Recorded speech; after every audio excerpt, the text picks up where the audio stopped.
এটা কি করলেন? যে আমার নেশার দিকে চোখ তুলে তাকানোর সাহস করবে তাদের সবার এই অবস্থাই হবে। মানে? মানে এই মাফিয়া খুব করে নিজের জিনিসে যত্ন রাখতে জানে। মাফিয়া? এই যে কি করলো নেশা? কয়েকটা লোকের হাত থেকে বাঁচতে একটা মাফিয়ার কাছে সে আশ্রয় চেয়েছিল, আর পুরো রাত সে একটা মাফিয়ার সাথে ছিল। পুরো পৃথিবীর নেশার চারদিক ঘুরছে, পৃথিবীর রং ঝাপসা হয়ে আসছে। ধীরে ধীরে সে লুটিয়ে পড়লো, কিন্তু মাটিতে পড়ার আগে এক হাত তার কোমর জড়িয়ে ধরলো। সে হাতের মালিক বাঁকা হেসে বলল, মাত্র এইটুকুতেই অজ্ঞান? এটা তো ট্রেলার ছিল, এখনো তো এই সাফারের নেশার সম্মুখীন হওয়া বাকি। নেশা মাম্মা, পাপা, মাম্মা। এদিকে নেশার ডাক শুনে কুয়াশা তাড়াতাড়ি করে নিজের রুম থেকে বের হলো। কুয়াশাকে দেখেই নেশা দৌড়ে গিয়ে তাকে জড়িয়ে ধরলো। মাম্মা, ও মাই গড, কতদিন পর তোমাকে দেখেছি। এতদিন তোমাকে খুব মিস করেছি মাম্মা। কুয়াশাও মেয়েকে জড়িয়ে ধরলো, তার চোখ ছলছল করছে। মিস করলে এইভাবে না বলে চলে যেতে না। জানিস কতটা ভয় পেয়ে গেছিলাম আমি। ও মাম্মা, তোমার কি মনে হয় আমি যদি পাপাকে বলে যেতাম তাহলে কি সে আমাকে একা একা ছাড়তো? ঠিক তার ওই গার্ডস গুলোকে আমার পিছু পিছু পাঠাতো, তাই না বলেই যেতে হয়েছে। তাই বলে এইভাবে? তো তোমার কি মনে হয় পাপা জানে না আমি কোথায় গিয়েছি? দেখো, ঠিক সে আমাকে খুঁজে বের করেছিল। হ্যাঁ, তা তো করেছিলামই। সম্রাটের গলা শুনে তারা সামনে তাকে দেখে সম্রাট দাঁড়িয়ে। নেশা মাকে ছেড়ে দৌড়ে গিয়ে সম্রাটকে জড়িয়ে ধরলো। কিন্তু তবুও আমি তোকে একা ছেড়েছি, কারণ তুই স্বাধীনতা চেয়েছিস, আমি দিয়েছি। তবে এটাই ফার্স্ট অ্যান্ড লাস্ট টাইম, ওকে? আর কখনো যেন এরকমটা না হয়। ওকে ওকে পাপা। তাই এই কয়দিন কেমন কাটালি সিলেটে? সত্যি পাপা, ফ্রিডম যে এতটা সুন্দর হয় সেটা আমি এই প্রথম বুঝলাম। কিন্তু তার মধ্যেও তোমাদের আমি খুব মিস করেছি জানো তো। আর কখনো তোমাদের ছেড়ে কোথাও যাব না, promise. Okay my little princess, আমিও তোকে আর কখনো একা ছাড়ছি না। হলো তোমাদের দুই বাবা মেয়ের ভালোবাসা। এখন যা, গিয়ে তাড়াতাড়ি ফ্রেশ হয়ে খেতে আয়, জলদি যা। উফ পাপা, বলো তো, সব সময় পাপ্পা মেয়ের ভালোবাসার মধ্যে মাম্মারা ভিলেন হয়ে কেন ঢুকে পড়ে? কুয়াশা নেশা নাক টেনে দিয়ে বলল, তোমাদের দুই পাপা মেয়েকে সোজা করতে মাম্মামকে তো ভিলেন হতেই হবে। এইবার যা তাড়াতাড়ি। ওকে, যাচ্ছি। এদিকে মন খারাপ করে নেশা উপরে নিজের রুমে চলে গেল। সম্রাট পকেটে হাত রেখে মেয়ের যাওয়ার দিকে তাকিয়ে রইল। মেয়েটা বড় হয়ে গেছে, একা একা স্বাধীনতার খোঁজে বেরিয়ে পড়েছে। নেশা রাস্তার পাশ দিয়ে হাঁটছে, তার পেছনে 4টা হনুমান মার্কা বডিগার্ডও। নেশা তাদের দেখে রাগ মাথায় চড়ছে, ইচ্ছে হচ্ছে এখান থেকে দৌড়ে পালাতে, কিন্তু দৌড়েও তো কোনো লাভ নেই। এই হনুমানরাও তার পেছন পেছন দৌড় লাগাবে। উফ, অসহ্য। আরে আইডিয়া, ইয়েস! এখন যদি নেশা দৌড়ে তার পিছু পিছু এরাও দৌড়াবে। এই দৃশ্য পাবলিক দেখলে ভাববে দিন তাহারে এরা মেয়ের পেছনে লেগেছে। তখন এক একটা পাবলিকের এক একটা কেলানিতে হনুমান থেকে বাদর হতে জাস্ট 2 মিনিট লাগবে। এই হনুমানদের একটা শিক্ষা হয়ে যাবে। Wow Nesha, wow, you are the great. কে বলে তুই ইডিয়েট? কত বুদ্ধি তোর মাথায়। নেশা নিজেই নিজেকে বাহবা দিল এই প্ল্যানের জন্য। সে একবার এদিক ওদিক দেখে দিল এক দৌড়। আরে ম্যাডাম, কই যান? দাঁড়ান, কোথায় যাচ্ছেন ম্যাডাম? বলেই তার বডিগার্ডরাও তার পেছন পেছন দৌড়। নেশা দৌড়াতে দৌড়াতে কারোর সাথে ধাক্কা খেয়ে রাস্তায় পড়ে যায়। ও মাই গড, আমার কোমর! কোন দানবের বাচ্চা এভাবে ধাক্কা! এটা বলতে গিয়ে চোখ তুলে তাকিয়ে নেশা মুখ এক হাত হা হয়ে যায়। এ তো সাফার। Oh my god, what a handsome look! নীল শার্টের উপর কালো ব্লেজার, চোখে কালো সানগ্লাস, কানে ইয়ারফোন, ড্যাশিং হেয়ার, পকেটে হাত দিয়ে সেই অ্যাটিটিউড নিয়ে তার দিকে তাকিয়ে আছে। কিন্তু নেশা বেশিক্ষণ আর সাফারকে দেখতে পারলো না, কারণ তার আগে সাফারের বডিগার্ডরা নেশার দিকে বন্দুক তাক করেছে, আর নেশার গার্ডরা তাদের দিকে। এদের পজিশন দেখে মনে হচ্ছে এই মুহূর্তে তৃতীয় শুরু করার জন্য তারা প্রস্তুত। নেশা তাদের দেখে তাড়াতাড়ি উঠেই তার গার্ডসদের গান নামাতে বলল। সাফারও হাতের ইশারায় তার গার্ডসদের সরে যেতে বলল। গার্ডসরা গান নামিয়ে সাফারের পেছনে গিয়ে দাঁড়ালো। নেশা সাফারকে কিছু বলতে যাবে তার আগে সাফার নেশাকে নাচে না ভান করে পাশে থাকা অফিসের দিকে যেতে লাগলো। নেশা হা করে তার যাওয়ার দিকে তাকিয়ে রইল। তাকে ইগনোর করলো, নেশা খানকে ইগনোর করলো। এত বড় অপমান! ইচ্ছে হচ্ছে এখনই গলাটা টিপতেই। হাত গলা টেপার মতো করে বাড়িয়ে আবার নিচে নামিয়ে দিল। দূর, এত বড় একটা দানবের গলা ও কি করে টিপবে? কত কত ছোট একটা লিটল প্রিন্সেস। এসবই ভাবছিল কি তখনই নেশার মনে পড়ে সেদিন রাতে সাফার তার জন্য অনেকগুলো খরচ করেছিল, আর সেগুলো সব শোধ করে দিতে চেয়েছিল নেশা। নেশা আবার দৌড়ে সাফারের দিকে যেতে লাগলো। এই যে শুনছেন, হ্যালো, এই মিস্টার শুনছেন? কিন্তু সাফা নেশার ডাক না শুনে অফিসের ভেতর ঢুকে গেল, আর সাফারের গার্ডসরা নেশা ওখানে আটকে রাখলো। রাগে দুঃখে নেশা আবার পিছিয়ে গেল। এত তাড়াতাড়ি একটা মানুষ কি করে একটা মানুষকে ভুলে যেতে পারে? তার উপর এভাবে ইগনোর করলো। সেদিন খুব বলেছিল আমার নেশার দিকে তো চোখ তুলে তাকাবে, তাদের সবার একই অবস্থা হবে। আর আজকে ভুলে গেল। নেশার চোখের জল চলে গেল। সে চোখের জলটা মুছে হাঁটাতে লাগলো। হাঁটতে হাঁটতে আবার থেমে গেল। আচ্ছা, সে হাঁটছে কেন? পেছনে ফিরে গার্ডসের দিকে রাগে লুক করে নিক্ষেপ করলো আর বলল, আমরা হাঁটছি কেন? জি ম্যাডাম, ভার্সিটি থেকে ফেরার সময় আমাদের গাড়ি নষ্ট হয়ে যায়, আর আপনিও জেদ ধরেন হেঁটে হেঁটে বাড়ি ফেরার জন্য। তো আমি যা বলবো তোমরা কি তাই করবে? আমার কথা শোনার জন্য পাপা তোমাদের কাজে রেখেছে। সব সময় শুধু পিছু পিছু ঘুরে বেড়াও। মেয়েদের পিছু পিছু ঘুরতে খুব ভালো লাগে, তাই না? জি মানে না ম্যাডাম। Shut up! এক্ষুনি ড্রাইভারকে ফোন করো আর গাড়ি নিয়ে আসতে বলো। Hurry up! Okay madam. নেশা বুকে হাত ভাঁজ করে অন্যদিকে তাকিয়ে মুখ চেপে হাসছে। আছে খুব করে এই হনুমানদের জব্দ করতে পেরেছে। আর তো লাফানোর ইচ্ছা হচ্ছে। হি হি। লিফট খুলতে সাফার ওখান থেকে বেরিয়ে সামনের 104 নম্বর ওয়ার্ডে ঢুকে পড়ে, আর তার গার্ডরা তার পিছু পিছু এসে দরজার সামনে দিকে দাঁড়িয়ে পড়ে। রুমের মধ্যে বড় টেবিলের দুপাশে বেশ কয়েকজন নামকরা বিজনেসম্যান বসে আছে। সাফার সোজা টেবিলের মাথায় গিয়ে দুহাত টেবিলে গিয়ে একটু বুকে দাঁড়ায়। এদের সবাইকে সাফারের লোক ভয় দেখিয়ে এখানে এনেছে। বিজনেসম্যানদের মধ্যে একজন বলে উঠল, আমরা সবাই আপনার ডিল অ্যাকসেপ্ট করলাম, শুধু আমাদের ফ্যামিলি যেন কিছু না হয়। অবভিয়াসলি আমি আপনাদের উপর সন্তুষ্ট থাকলে আপনারাও আপনাদের ফ্যামিলি নিয়ে সন্তুষ্ট থাকবেন। শুধু সম্রাট খানকে টপ বিজনেসম্যান থেকে পথের ভিখিরি বানাতে হবে। মার্কেটে ওনার ছোট বড় যত শেয়ার আছে সবগুলোকে ফার্স্ট আউট করতে হবে, সবগুলোর সেল ডাউন করতে হবে। আর এই জন্য আপনারা যা করার তাই করুন, আর আপনাদের প্রয়োজনীয়তা মিটিয়ে দেওয়ার দায়িত্ব আমার। সাফা টেবিল থেকে হাত উঠিয়ে সোজা হয়ে দাঁড়িয়ে ব্লেজার ঠিক করতে করতে বলে, এনিথিং এলস? আপনি এত বড় একজন মাফিয়া হয়ে বিজনেসম্যান সম্রাট খানের ক্ষতি কেন চান? ওনার সাথে আপনার কি শত্রুতা? এদিকে একজন খুব উৎসাহ নিয়ে জানতে চাইল। সাফার আবার খুব জোরে টেবিলে 2 হাত রেখে দাঁতে দাঁত চেপে বলল, যা করতে বলা হয়েছে আপনি শুধু সেটুকুতেই মন দিন। বেশি এক্সাইটমেন্ট আপনার জন্য খুব খারাপ হতে পারে। সাফারের ভয়ঙ্কর রূপ দেখে সবাই দমে গেল। সাফার একবার সবার দিকে চোখ বুলিয়ে সোজা হয়ে দাঁড়িয়ে আছে। নিজের ব্লেজার ঠিক করতে করতে রুম থেকে বেরিয়ে গেল। সাফার অফিস থেকে বেরোতেই তাড়াতাড়ি গার্ডস এসে গাড়ির দরজা খুলে দিল। সাফার গাড়িতে বসতেই গার্ডসরা কার স্টার্ট দিল। গাড়ি চলতে চলতে হঠাৎ মাঝ রাস্তায় থেমে যায়। সামনে কতগুলো সাদা গাড়ি এসে দাঁড়িয়েছে। গাড়িগুলো দেখে সাফারের ঠোঁটে বাঁকা হাসি ফুটে উঠল। গার্ড এসে গাড়ির দরজা খুলে দিতে সাফার গাড়ি থেকে নেমে সামনে যায়। সম্রাট পকেটে হাত রেখে গাড়ির সামনে দাঁড়িয়ে আছে। সাফার সম্রাটের সামনে যেতে সম্রাট বলে ওঠে, খুব ভালোই চাল চলেছ, কিন্তু একটা কথা কান খুলে শুনে রাখো, এই সম্রাট এমনি এমনি এত দূর আসেনি।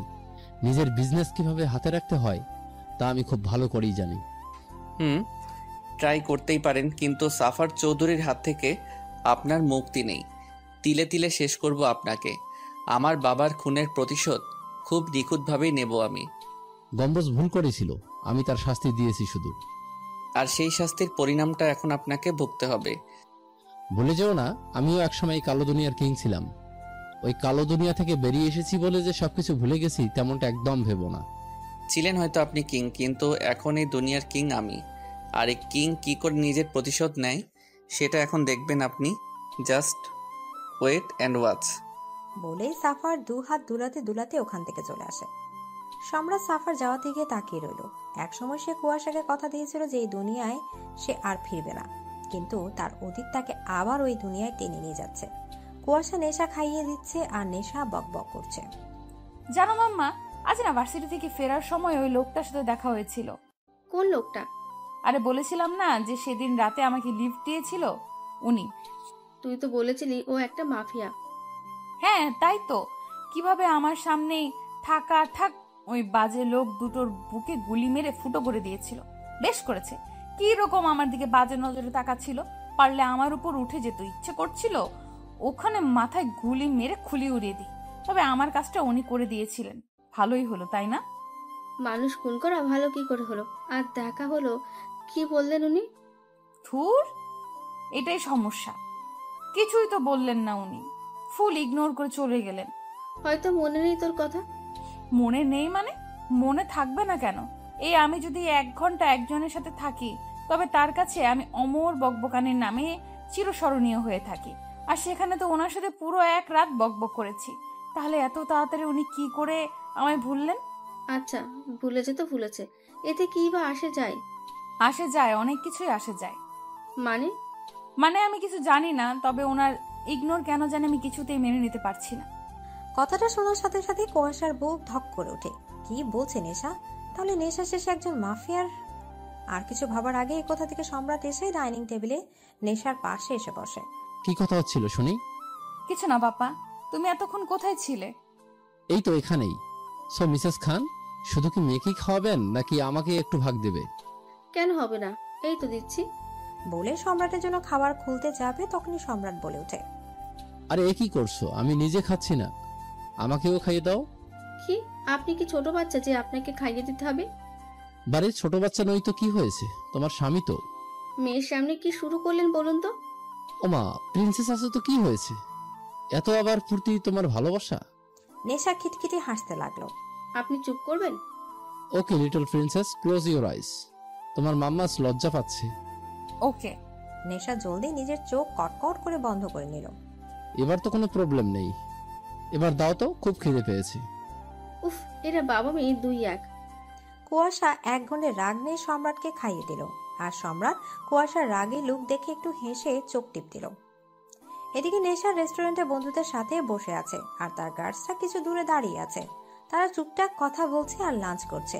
এমন সময় তার এক ফ্রেন্ড বলে উঠল, হে গাইস, ছেলেটাকে দেখ, হোয়াট এ হ্যান্ডসাম, ইচ্ছে হচ্ছে টুপ করে গিলে ফেলি।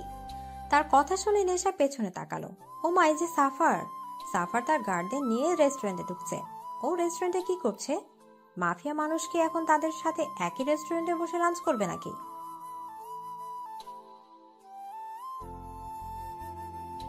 এদিকে নেশা তার বন্ধুদের কথা শুনে চট করে তাদের দিকে তাকালো। কি খারাপ নজর! ইচ্ছে করে সব নুডলস ওদের মাথায় ঢালে। এরা যে তার বন্ধু ভাবতে নেশা গা গুলে যাচ্ছে। কিরকম একটা ছেলের সম্পর্কে কমেন্ট করেছে, তার উপর আবার সাফারকে নিয়ে বলা কোনো কথাই তার সহ্য হচ্ছে না। রাগে গা জ্বলে যাচ্ছে তার।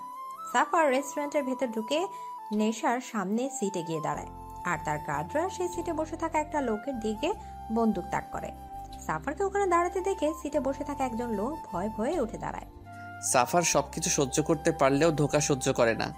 আমার সব ডিটেলস, আমার গোপনে সম্রাট খানকে দেওয়ার মতো ধোঁকা দিয়েছিস তুই আমাকে, আর শাস্তি খুব ভয়ানক হবে। সরি স্যার, এবারের মতো ক্ষমা করে দিন, আর এরকম হবে না। এবারের মতো ক্ষমা করে দিন প্লিজ স্যার, প্লিজ। সাফারের কাছে একটা ভুলই তার ফার্স্ট অ্যান্ড লাস্ট ভুল হয়। সাফার অন্যদিকে তাকায়। Shoot him. এদিকে কথাটা বলার সাথে সাথে গার্ডরা ওই লোকের শরীর গুলিতে ছাতরা করে দেয়। ইতিমধ্যে রেস্টুরেন্টে সবাই পালাই পালাই করছে। সেখানে 2টি পুলিশও ছিল। সাফারকে দেখে তারা ভয় পিছিয়ে যায়। নেশা থ মেরে দাঁড়িয়ে আছে, সবকিছু মাথার উপর দিয়ে যাচ্ছে। সাফারের কথা তো তার কানেই আসেনি, কিন্তু সাফারের রাগী লোক দেখে সে বুঝেছে হয়তো কোনো বড় ভুল করেছে এই লোকটা। গাছরা এসে নেশাকে ঘিরে রেস্টুরেন্ট থেকে বের করতে এলে নেশা চট করে বলে ওঠে, আমি ওয়াশরুমে যাব। পরে যান ম্যাডাম, এখন এখান থেকে চলে যান। আমি এক্ষুনি যাব। Madam please. বললাম তো আমি এক্ষুনি যাব, মানে এক্ষুনি যাব। এদিকে গাছরা উপায় না পেয়ে নেশাকে রেস্টুরেন্টের ভেতর নিয়ে যায়। নেশা লেডিস টয়লেটে ঢুকে পড়ে, আর গাছরা দরজার বাইরে দাঁড়িয়ে থাকে। নেশা তাড়াতাড়ি নিজের গলার স্কার্ফ দিয়ে হিজাব বাঁধে, আর নিজের জ্যাকেট খুলে উল্টো করে পড়ে। জ্যাকেটের উপর কালো হলেও ভেতরে রং ধূসর। তারপর নিজেকে একদম ফিট করে নেশা বেরিয়ে আসে। প্রথমে গার্ডদের দেখে নেশা থমকে যায়, কিন্তু গার্ডরা তাকে চিনতে না পারে লাফ দিয়ে নাচতে নাচতে ওখান থেকে চলে আসে। বাইরে এসে দেখে সাফার গাড়িতে চড়ে চলে যাচ্ছে। তা দেখে নেশা দৌড়ে গাড়ির পিছু করতে লাগে। হ্যালো হ্যালো মিস্টার, শুনছেন? গাড়ি থামান। এই যে মিস্টার। থুর, নেশা তুই এত ইডিয়েট কেন?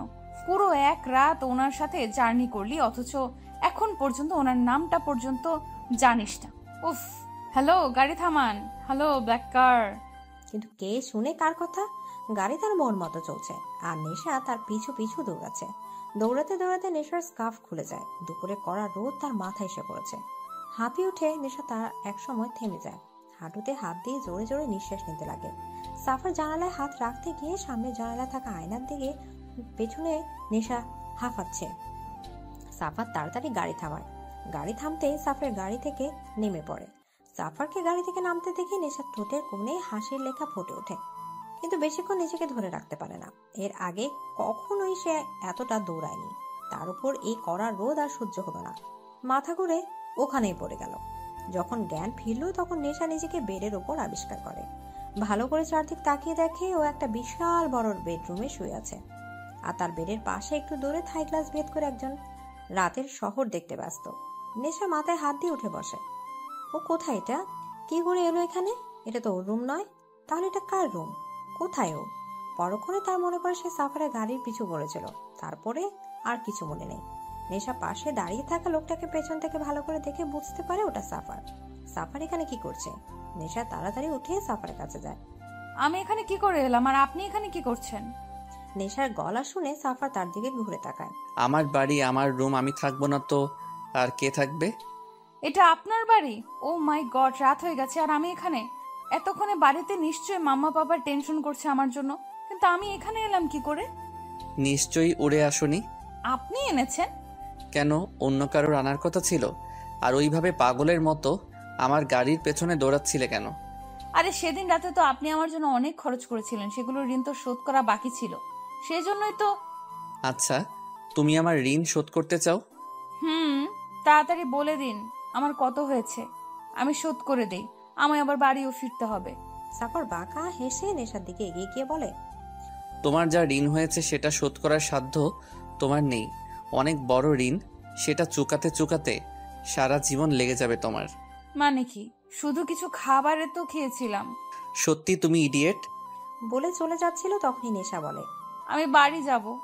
বাড়ি যাওয়ার নাম ভুলে যাও, এখন থেকে তোমায় এখানেই থাকতে হবে। বলেই হাঁটা ধরলো। মানে কি এখানে থাকবো মানে? আমার কি বাড়িঘর নাই? আমি বাড়ি যাব, আর যাব মানে যাব, এক্ষুনি যাব, এই মুহূর্তে যাব, আর আপনি আমায় বাড়ি পৌঁছে দেবেন। এদিকে নেশার জেদ দেখে সাফার রেগে গিয়ে ঘুরে নেশার কাছে এসে কোটের নিচে থাকা বন্দুক হাতে নিয়ে সোজা নেশার কপালের মাঝখানে তাক করে। নেশা বড় বড় চোখ করে সাফারের দিকে তাকায়। সাফা নেশার দিকে বন্দুক তাক করে তার দিকে এগোতে লাগে। নেশা পেছতে পেছতে থাই গ্লাসের সাথে লেগে যায়।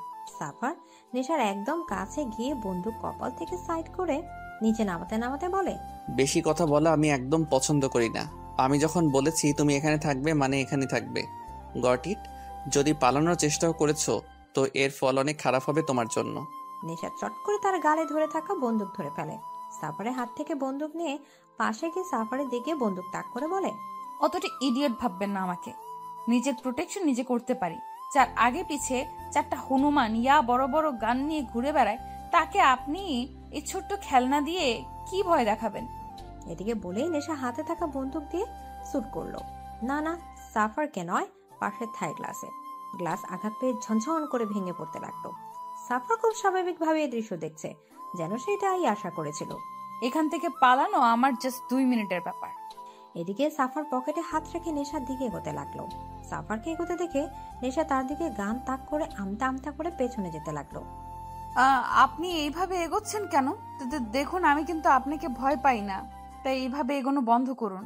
কি হলো, আমার কথা শুনতে পাচ্ছেন না? আমি কিন্তু শুট করব, একদম এগোবেন না আর। নেশা পেছতে পেছতে একদম কিনারায় চলে যায়। থাই গ্লাস ভাঙা। সে পেছতে পেছতে তার পা কিনারায় গিয়ে ফসকে যায়। নেশা পড়তে যাবে তার আগে সাফার এক হাত তার অন্য হাত ধরে ফেলে। নেশা কটকট করে চোখ বন্ধ করে নেয়। হাত থেকে গানটা পড়ে যায়। প্লিজ প্লিজ ছাড়বেন না, প্লিজ ছাড়বেন না। Oh god, please save me, please please ছাড়বেন না প্লিজ। আমি ঠিকই ভেবেছিলাম you are a too much idiot. Gun তোমার হাতে ছিল আর তুমি আমাকে শুট না করে থাই গ্লাসে করলে এখান থেকে পালানোর জন্য। ওকে, তো আমি তোমাকে হেল্পই তো করছি, এদিক দিয়ে তো পালাতে চাইছিলে তাই না? তো পালাও দেখি কতটা ব্রেভ তুমি। বলে হাতে একটু ছাড় দিল। নেশার সঙ্গে সঙ্গে আরেক হাতে সাফারের হাত চেপে ধরলো। নো নো, ছাড়বেন না, ধরে থাকুন। আমি তো জাস্ট ঠপ মারছিলাম, আপনি আমার কথায় মাইন্ড নিচ্ছেন কেন? আমি তো ছোট বাচ্চা একটা, এত উঁচু থেকে পড়লে আমার শরীরের হাড্ডিও খুঁজে পাওয়া যাবে না। প্লিজ, আমি এই বয়সে মরতে চাই না। প্লিজ আমাকে ধরে থাকুন, আমার হাত ছাড়বেন না। প্লিজ ধরে থাকুন। নেশার কথা শুনে যে কি জানি হলো, সে এক ধ্যানে নেশার দিকে তাকিয়ে থাকতে থাকতে বলল, ছাড়বো না, কখনো এই হাত ছাড়বো না, সারা জীবন আঁকড়ে ধরে থাকবো। সাফারের কথায় নেশা স্তব্ধ হয়ে গেল। সাফারের কথাটা যেন একদম তার বুকে বিঁধে গেল। নেশা সাফারের চোখের দিকে তাকালো। এই চোখ যেন হাজারো নেশা, বেশিক্ষণ তাকিয়ে থাকলে যে কেউ মাতাল হয়ে যাবে। এখন যেমন নেশা হচ্ছে, সাফার ধীরে ধীরে নেশাকে নিজের দিকে টানতে লাগলো। নেশাকে সোজা করে দাঁড় করালো। নেশা একদম তার কাছে এসে তার চোখে চোখ রেখে দাঁড়িয়ে আছে। এরপর এখান থেকে পালাতে চাইলে হাত ধরে থাকবো না, সাথে সাথে ছেড়ে দেব। পারবেন না, তার আগে আমি ধরে ফেলবো। নেশা সাফারের চোখে চোখ রেখে এক ঘোরের মধ্যে কথাটা বলল। সাফার চট করে নেশার চোখ থেকে চোখ সরিয়ে নিল। নেশার হাত ছেড়ে চলে যাওয়ার জন্য পা বাড়াতে নেশা বলে ওঠে, আমরা এখন কোথায় আছি? সময় হলে জানতে পারবে। এদিকে বলেই চলে যাওয়ার জন্য পা বাড়ালোর সাথে সাথে নেশা আবার ডাক দিল, অ্যাটলিস্ট আপনার নামটা তো বলে যান। সেদিন পুরো একটা রাত একসাথে থাকার পরেও এখন পর্যন্ত আপনার নাম জানি না। এদিকে সাফার আবার নেশার দিকে ঘুরে একদম নেশার কাছে গিয়ে কানের কাছে একটু ঝুঁকে ফিসফিসিয়ে বলল, এইভাবে বলো না, কেউ শুনলে অন্য কিছু ভাববে। বলে বাঁকা হেসে নেশার দিকে তাকিয়ে চলে গেল। নেশার কথাটা বুঝতে প্রায় কিছুক্ষণ লাগলো। যখন বুঝলো তখন নেশার চোখ এক হাত বড় হলো। দাঁতে কিরিমির করে বলল, বাজে লোক কোথাকার। কিন্তু যতই বাজে হোক না কেন, সাফারের প্রতি নেশার একটা সফট কর্নার তো রয়ে গেছে। মা বাবা থেকে দূরে থাকার কষ্ট হচ্ছে, কিন্তু মনের এক কোণে সাফারের সাথে থাকার ভালো লাগাটাও আছে। সেটা কিডন্যাপ হয়েই হোক আর যাই হোক না কেন, কিন্তু কথা হলো একটা, সাফার কি তাকে কিডন্যাপ করলো? কিন্তু কেন? আচ্ছা, সাফার গিয়ে তাকে কিডন্যাপ করলো নাকি সে নিজে এসে কিডন্যাপ হলো? কিছুই বুঝতে পারছে না নেশা। সাফার কেন তাকে কিডন্যাপ করবে? সাফার কিছুক্ষণ পর আবার রুমে এলো খাবার নিয়ে। নেশা বেড়ে বসেছিল। নেশার সামনে খাবার রেখে বলল, খেয়ে নাও। এদিকে নেশা একবার খাবারের দিকে তাকিয়ে আবার চোখ ফিরে নিয়ে বলল, খাবো না। যদিও খিদে পেয়েছে তবু কিডন্যাপ বলে কথা, একটু তো দর দিতেই হয়। বেশি ন্যাকামো না করে চুপচাপ খেয়ে নাও। বললাম তো খাবো না। সাফার এবার একরাশ বিরক্তি নিয়ে নেশার পাশে বসে প্লেট হাতে নিয়ে নেশার দিকে হাত বাড়িয়ে বলল, হা করো। নেশা অবাক হয়ে সাফারের দিকে তাকালো। কি হলো, হা করতে বলেছি? এদিকে নেশা সাফারের দিকে তাকিয়ে হা হয়ে আছে। সাফার তাকে খাওয়াতে লাগলো। নেশার মনে হচ্ছে সে যেন স্বপ্ন দেখছে। এই মুহূর্তে সে শুধু সাফারকেই দেখছে। তার খুব ইচ্ছে হচ্ছে এই মুহূর্তটাকে আটকে রাখার, ঘড়ির কাঁটাগুলো খুলে রাখার, যেন সময়টা এখানে আটকে থাকে। সাফার তাকে সারা জীবন এভাবে খাওয়াতে থাকে, কিন্তু সারাদিন এভাবে খেলে তো সে মোটা হয়ে যাবে। আর মোটা হয়ে গেলে যদি সাফার আর তাকে খাইয়ে না দেয় তখন? না বাবা, সারা জীবন খাওয়ানোর কোনো দরকার নেই। নেশা আর খাবেই না। আর খাবো না। কেন? পেট ভরে গেছে। এই খাবারটা পুরোটা শেষ করতে হবে তোমায়। বললাম তো আর খেতে পারবো না। আর একটু খেলে পেট পুরো ফুটো হয়ে যাবে। এই মেয়ে শোনো, তোমাকে এখানে তুলে আনা হয়েছে, শ্বশুরবাড়ি আসনি যে আদর করে খাওয়ানো হবে। কিন্তু আপনি তো সেটাই করছেন। সাফা থতমত খেয়ে গেল। কি বলবে বুঝতে না পেরে প্লেট রেখে উঠে দাঁড়ালো। তুমি খাও আর না খাও তাতে আমার কিছু যায় আসে না। বলেই চলে গেল। নেশা সাফারে যাওয়ার দিকে কিছুক্ষণ তাকিয়ে থেকে বেডে গিয়ে কম্বল গায়ে জড়িয়ে গুটিসুটি মেরে শুয়ে পড়ল। সকালে নেশার খুব তাড়াতাড়ি ঘুম ভেঙে গেল। নেশা আড়মোড়া ভেঙে উঠে রুর দিকে পা বাড়ালো, বারান্দার দিকে। সকালের দৃশ্যটা কত সুন্দর। চারদিক পরিবেশ দেখতে দেখতে নেশা পাশের বারান্দার চোখ পড়তে দেখে সাফার তার দিকে এক নজরে তাকিয়ে আছে। সাফারকে দেখে নেশা আটকে উঠল। এলোমেলো চুল, ঘুম ঘুম চেহারা, গায়ে একটা গেঞ্জি মাত্র। নেশার বুক ধক করে উঠল। ঘুম থেকে ওঠা মানুষকে যে এতটা সুন্দর লাগে তা নেশার জানা ছিল না। অন্যদিকে সাফারে যেন নেশার নেশা ধরে যাচ্ছে। এই মেয়েটাকে একদিন ঠিক পাগল করে ছাড়বে। এই মেয়ের প্রত্যেকটা রূপে নেশায় পড়ে সাফার। সদ্য ঘুম থেকে ওঠা নেশাকে দেখে সাফার ইচ্ছে হচ্ছে এখনই কাছে গিয়ে জড়িয়ে ধরে একটু আদর করে দেয়। সাফার দৃষ্টি নেশা দম বন্ধ করে দিচ্ছে, তাই ও তাড়াতাড়ি বারান্দা থেকে চলে গেল। রুমে এসেই যেন সে দম নিল, আর কিছু না ভেবে সোজা ওয়াশরুমে ঢুকে পড়ল। নেশা বেডের উপর টাওয়াল পরে বসে আছে। ওয়াশরুমে ঢোকার সময় তার মনেই ছিল না যে এখানে তার ড্রেস নেই। এখন এই টাওয়াল ছাড়া কিছু পরারও নেই। নেশা তার ড্রেস ধুয়ে শুকাতে দিয়েছে। শুকাতেই ওটা পরবে, কিন্তু ততক্ষণ তাকে এইভাবেই বসে থাকতে হবে। এমন সময় দরজা খোলার শব্দে নেশা বেড থেকে লাফিয়ে উঠে বেডশিট টেনে শরীরে জড়িয়ে নেয়। সাফার রুমে ঢোকার নেশার দিকে তাকাতে থমকে যায়। এই মেয়ের আবার কি হলো? এইভাবে বেডশিট জড়িয়ে রেখেছে কেন শরীরে? এই মেয়ে পাগল নাকি? এইভাবে বেডশিট জড়িয়ে রেখেছো কেন? সাফারের কথায় নেশার রাগ চরম পর্যায়ে উঠল। সে সাফারের দিকে এগোতে এগোতে বলল, যখন কিডন্যাপ করতে পারেন না তখন কিডন্যাপ করতে কে বলেছিল শুনি? তুলে এনেছেন অথচ এটা জানেন না যে যাকে তুলে নিয়ে যাচ্ছি তার জন্য ড্রেসের প্রয়োজন হয়। নেশার চড়া গলা শুনে সাফার রেগে দাঁতে দাঁত চেপে বলে, হোয়াট দ্য? আপনার ওয়াদ্দা আপনার কাছে এদিকে আর কিছু বলার আগে নেশার পা লেগে বেডশিট পড়ে যায়। নেশার চমকে উঠে নিজেকে আড়াল করতে সাফারকে গিয়ে জড়িয়ে ধরে। এই পুরো ঘটনায় সাফার পুরো থ মেরে গেছে। তার বুকের মাঝে থাকা নেশা তার হার্টবিট শুনতে পাচ্ছে। যে মেয়ে ধীরে ধীরে তার নেশায় পরিণত হচ্ছে, আজ সেই মেয়ে শুধু একটা টাওয়াল পরে তাকেই জড়িয়ে ধরেছে। এই মুহূর্ত নিজেকে সামলানো সব থেকে কঠিন। সাফার যেন ভেতর থেকে এলোমেলো হয়ে যাচ্ছে। সাফার কোনো মতো নিজেকে সামলে বলল, ইডিয়েট, আমাকে জড়িয়ে না ধরে চুপচাপ ওয়াশরুমে গিয়ে বসে থাকো। আর যতক্ষণ পর্যন্ত আমি না ডাকবো ততক্ষণ ওয়াশরুম থেকে বেরোবে না। নেশা সাফারের বুক থেকে মাথা উঠিয়ে বলে, কেন? ওয়াশরুমে কেন? এদিকে নেশার কথা শুনে সাফার নেশার কোমর জড়িয়ে ধরে তাকে নিজের আরো কাছে টেনে এলো, বলল, কারণ আমি চাই না তোমাকে এইভাবে আমি ছাড়া অন্য কেউ দেখুক। সাফারের কথায় যেন এক নেশা আছে, আর সেই নেশায় নেশা ডুবে যাচ্ছে। সাফারের নেশাগ্রস্ত চোখগুলো থেকে যেন নেশার চোখ সরানো দায় হয়ে পড়েছে। নেশা সাফারের চোখে চোখ রেখে মৃদুস্বরে বলল, ছাড়ুন আমাকে। সাফার এখনো তার দিকে একই ভাবে তাকিয়ে আছে। তা দেখে নেশা আবার বলল, কি হলো? বললাম তো ছাড়ুন। এবার সাফার নেশার দিকে একটু ঝুঁকে ফিসফিসিয়ে বলল, কিডন্যাপ হয়েছো বলে কি এখন পাগলও হয়ে গেলে? সাফারের কথা শুনে নেশা ভ্রু কুঁচকে তাকালো। তারপর সাফারের চোখ থেকে চোখ সরিয়ে নিজের হাতের দিকে তাকিয়ে নিজেই লজ্জা পড়ে গেল। সে নিজে সাফারের বুকের শার্ট খামচে ধরে রেখেছে। তাড়াতাড়ি সাফারকে ছেড়ে দূরে গিয়ে দাঁড়ালো। সাফার নেশার দিকে তাকিয়ে একটু বাঁকা হেসে রুম থেকে চলে গেল। আর নেশা তাড়াতাড়ি ওয়াশরুমে ঢুকে পড়ল। এই বাড়িতে আনাচে কানাচে যতগুলো গার্ডস আছে, হুট করে যদি একজন রুমে ঢুকে পড়ে তো কেলেঙ্কারি হয়ে যাবে। এদিকে সাফার শপিং মলের মাঝখানে দাঁড়িয়ে আছে। কিছুক্ষণের মধ্যে সাফারের গার্ডসরা মল পুরো ফাঁকা করে। দোকানদাররা সবাই ভয়ে ভয়ে সব ড্রেস বের করে দেখাচ্ছে, কিন্তু সাফার বুঝতে পারছে না কিনবে কোনটা। কোনটা পরলে নেশার সব থেকে বেশি সুন্দর লাগবে। তার মতে নেশা যে ড্রেসই পরুক না কেন সেই ড্রেস সুন্দর হয়ে ওঠে। তাই সাফারের সামনে থাকা সব ড্রেসই প্যাক করে দিতে বলল। সাফার মল থেকে বেরোবে এমন সময় তার চোখ গেল একটা লাল শাড়ির দিকে। পুরো শাড়িটা লাল রঙের। এই শাড়িতে নেশাকে কল্পনা করতে সাফারের এক অন্যরকম অনুভূতি কাজ করছে। সাফার ওই শাড়িটাও নিয়ে নিল। সাফার রুমে এসে দেখে রুমে কেউ নেই। এই মেয়ে সত্যি সত্যি এতক্ষণ ধরে ওয়াশরুমে ঢুকে আছে। গার্ডসরা এসে সব প্যাকেট রুমে রেখে গেল। সাফার গিয়ে ওয়াশরুমে দরজা নক করলো। নেশা, নেশা, এতক্ষণে আপনার ডাকার সময় হলো? সেই কখন থেকে ওয়াশরুমে ঢুকে আছি।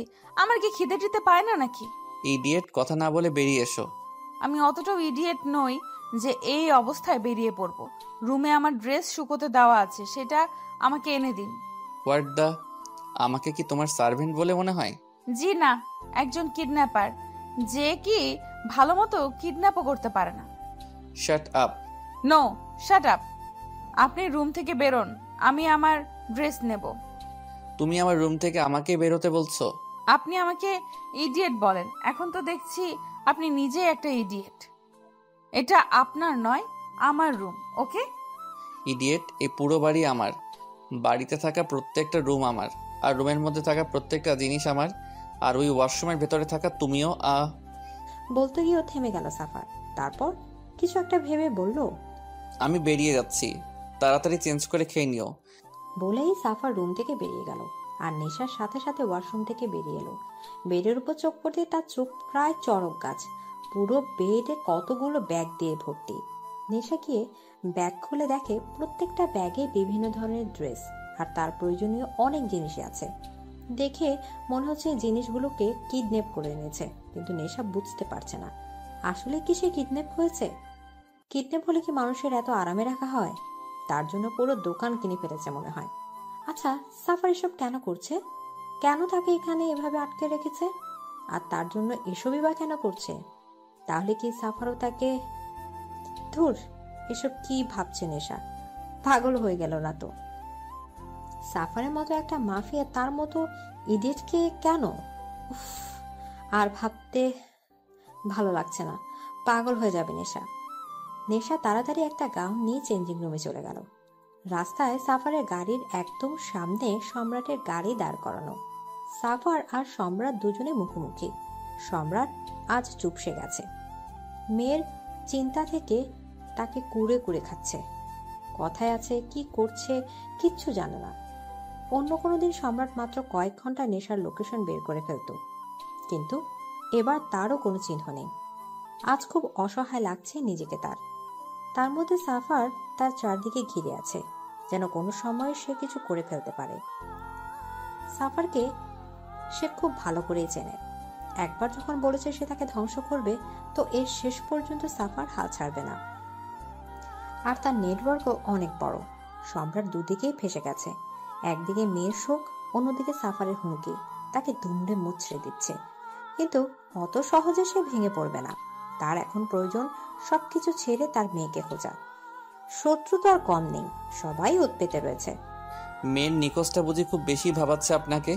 তুমি কি করে জানলে আমার মেয়ে নিখোঁজ? ওহ কামন, বয়স হয়েছে আপনার, তাই হয়তো ভুলে এই শহরে কিং আমি। আমার থেকে কোনো খবরই আড়াল হয় না। আপনাকে দেখে বোঝা যাচ্ছে আপনি খুব বেশি ভেঙে পড়েছেন। আমাকে অতটা দুর্বল ভেবো না সাফার। নিজের মেয়েকে কিভাবে সেভ করা যায় তা আমি খুব ভালো করেই জানি। ইয়া, ভুলিনি আমি। All the best for your journey. বলে বাঁকা হেসে নিজের সানগ্লাস চোখে দিয়ে হেলতে দুলতে ওখানে চলে গেল। সম্রাট সাফারে যাওয়ার দিকে তাকিয়ে রইল। তার মনে এখন শুধু নেশার কথাই চলছে। কোথায় আছে, কি করছে, কিছুই বুঝতে পারছে না। সাফারকেও তার সুবিধের মনে হচ্ছে না। নিশ্চয়ই তার দুর্বলতার সুযোগ নেবেও। অন্যদিকে কুয়াশাও ভেঙে পড়েছে, তাকেও যে সামলাতে হচ্ছে। রাতের বেলা সাফার নিজের রুমে ঢুকতে গিয়েও থমকে গেল। নিজের রুম থেকে সরে নেশার রুমে গিয়ে ঢুকলো, কিন্তু রুমে কোথাও নেশা নেই। তা দেখে সাফার একবার চারদিকে ভালোভাবে দেখলো, কোথাও নেই নেশা। গেল কোথায়? এখান থেকে পালানোর তো কোনো পথ নেই। তখনই সাফার নজর গেল বারান্দার দিকে। নেশা আকাশের দিকে এক দৃষ্টিতে তাকিয়ে রয়েছে। সাফার গিয়ে তার পাশে দাঁড়ালো। মন খারাপ? মাম্মা পাপার কথা খুব মনে পড়ছে। তারা নিশ্চয়ই খুব টেনশন করছে। প্লিজ একবার তাদের সাথে কথা বলতে দিন না আমাকে। তাদের কথা খুব মনে পড়ছে আমার। ছলছল চোখে সাফারের দিকে তাকিয়ে নেশারের দৃষ্টিতে যেন সাফারের এক বুক মুচড়ে উঠল। যে মেয়ে সারাক্ষণ বকবক করে তার চোখে আছে জল, তার সাফারের জন্য এ যেন সহ্য হচ্ছে না। সাফারে কিছু না বলে ওখান থেকে চলে গেল। নেশা একটা দীর্ঘশ্বাস ফেলে চোখের জলটা মুছে নিল। এদিকে কিছুক্ষণ পর সাফার রুমে ঢুকে ভীষণ খেল। এটা সে কি দেখছে? কিছুক্ষণ আগে যে মেয়ে কাঁদছিল, এখন সে মেয়ে হাসতে হাসতে গড়াগড়ি খাচ্ছে। এটা কিভাবে পসিবল? নেশা এমন ভাবে হাসছে যেন এক্ষুনি তার পেট ফেটে যাবে। নেশা বেডের উপর বসে বসে টিভিতে কার্টুন দেখছে আর হেসে হেসে গড়াগড়ি খাচ্ছে। সাফার চোখ মুখ কুঁচকে নেশার পাশে গিয়ে বসলো। এতে নেশার যেন কোনো খেয়ালই নেই, সে তো হাসতেই ব্যস্ত। নেশা হাসতে হাসতে সাফারের শরীরে হুমড়ি খেয়ে পড়ছে। তা দেখে সাফার রাগী গলায় বলল, এই স্টপ ইট, ডোন্ট মুভ। এদিকে সাফারের গর্জন শুনে নেশা চমকে উঠে মুখে আঙুল দিয়ে চুপ করে বসলো। এইভাবে কেউ হাসে? এত বড় হয়ে গিয়েছো, এখন বাচ্চাদের মতো কার্টুন দেখছো তুমি? এই আপনি আমাকে সবসময় এভাবে বকেন কেন বলুন তো? আমার কার্টুন দেখতে ভালো লাগে তাই দেখি। আপনার কি? শাট আপ, আর এই খাবারটা খেয়ে নাও। খাবো না। খাবে না মানে? খিদে নেই তাই খাবো না। ওকে, না খেয়েও। আমি ভেবেছিলাম ডিনার করার পর এই চকলেটটা আমি তোমাকে দেব, কিন্তু এখন যখন তুমি ডিনার করবে তো চকলেটটা না হয় আমি অন্য কাউকে দিয়ে দেব।